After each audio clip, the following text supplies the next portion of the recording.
ṣé ẹ mọ ibi títí máa ń bẹ̀rẹ̀ kóbi ó mọ̀ lè bọ́mọ wí ṣé ẹ mọ ibi títí máa ń bẹ̀rẹ̀ níbi títí máa ń bẹ̀rẹ̀ náà ni wípé kí ọmọ rẹ ṣe nǹkan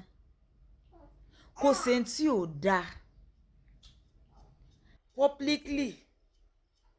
kó wá lọ fẹ́ lọ bá wí privately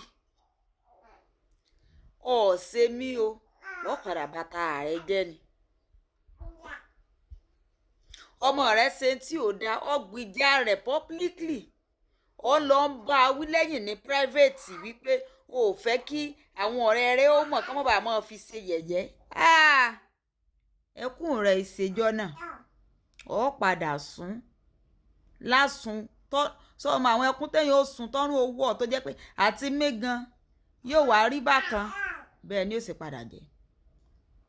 ọmọ tó yẹ kó fún ní ẹ̀bi rẹ̀ lójú àwọn ọ̀rẹ́ rẹ̀ náà ní tán bá fi rẹ́rìn kan fi rẹ́rìn ó rí i pé ńjọ́ mi kò ní í ṣerú ẹ mọ́ lọ wá dìfẹ́ǹdì ẹ̀ ó dìfẹ́ǹdì ẹ̀ dáadáa lọ wá sẹ̀ wọnú ilé ní tó ṣe yẹn ò dáa yóò tún ṣe ńjọ́ mi torí ó ti mọ̀ pọ́ dìfẹ́ǹdì publicly ṣùgbọ́n tó bá ti mọ̀ pọ́ tún tàbí ọmọ ọjọ́ mẹ́jọ kò ní ṣerú ẹjọ́ mi àkọ́kọ́ náà sọrí ẹlẹ́ẹ̀kejì ó rọ̀ mọ́tà àkọ́kọ́ náà ni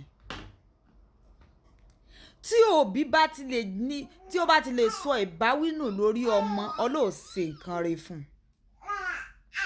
ọ lè sòótọ́ mọ́ ẹnu rẹ ti jẹ dòdò kò lè sọ dòdò bóyá nítorí owó tó rí gbà ni o bóyá nítorí ìkan ni o kò yí a àti ẹ̀yin kàtígórì ọmọ rẹ ò ṣàgbà fún ká sọ wálé ẹ rójú olè ẹ̀ mú wọn ò mọ̀ fi ṣẹlẹ́yà báyìí lẹ́sùpọ̀ ọmọ yín lọ́kọ ó níyàwó ẹ sì jókòó ń bẹ ẹ fọwọ́ lọ́wọ́ wọn ni ò sí tẹ́ fẹ́ sí ọmọ yín ò tún wá mọ̀ padà lọ bá àwọn tán fi hàn ṣẹlẹ́yà tán fi ń jọ ṣẹlẹ́yà papọ̀ tán fi ń ṣòṣì papọ̀ lórí ayélujára àbẹ́mọ̀ wípé ìran yín tí ò tí ì dáyé gan yóò bá lórí ayélujára yóò mọ̀ bẹ́ẹ̀ ṣe ṣẹlẹ́yà tó yóò mọ̀ bẹ́ẹ̀ ṣe kí ni bẹ́ẹ̀ ṣe ṣẹlẹ́yà tó àtọkùnrin àtobìnrin ni o tó o bá ní òbí tí máa ń bá ọmọ wí tó o ní òbí tó lè bọ́ ọ sọ̀rọ̀ àwọn fẹ́ẹ̀lì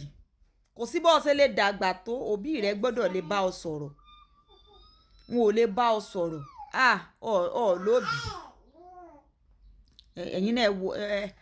ẹ̀wà dúró ẹ̀sìn ẹ̀wà dúró ẹlẹ́yà ìmí ìtúnrẹ́ grant interview ní wúwòrowòro lẹ́nu bí kí n rè nági mọ́ lẹ́yìn ọrùn sílẹ̀ ń ṣe yìí ìṣẹ́jọ́ yín òbí yín ni wọ́n ti jẹ́ dòdò ẹnu wọn ò lè sọ òdodo wọn ò lè bá ẹ wí wọn ò lè bá ẹ wí tán bá bá ẹ wí ẹ mọ̀ níbo ni kí n ti rówó oúnjẹ fún yín gbà wọn ò ṣiṣẹ́ mọ́ mọ́mí at 45 wọn ò ṣiṣẹ́ mọ́ kò sẹ́ni tó yọ̀lẹ́ tó àwọn early mother early grandma ìyá wọn tán mọ́ bá ká wọn tó jẹ́ pé wọ́n tètè sábíyamọ láàárọ̀ kùtùkùtù ayé wọn tó bá wá di at 40 at 42